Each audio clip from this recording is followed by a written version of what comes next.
Season மாதிரி மாத்திட்டே இருப்பீங்க, நாங்க உங்களுக்காக மாத்திட்டே இருக்கணும். அப்ப டோட்டலா அப்ப வந்து நாங்க உங்களுக்காகவே வாழணும். அப்ப எங்க வாழ்க்கையை யார் வாழ்றது? அப்ப நீங்க கல்யாணம் பண்ணாம உங்க வீட்லயே இருந்திருக்கலாம்ல.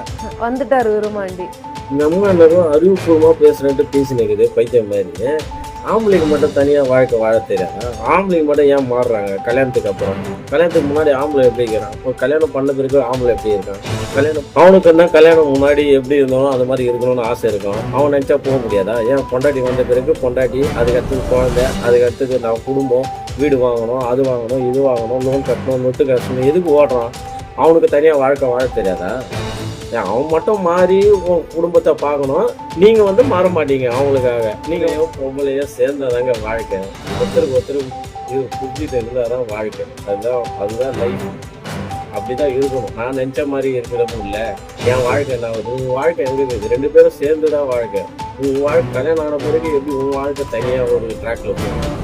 அதுதான் வாழ்க்கை. அது அப்ப அவன் வாழ்க்கை அவன் பாட்டுன்னு தனியா போனாலும் அப்புறம் அங்க என்ன இருக்குது? அது கல்யாணத்துக்கு உறவே அசிங்கப்படுத்துற மாதிரி இருக்குது நீங்க பேசுறது.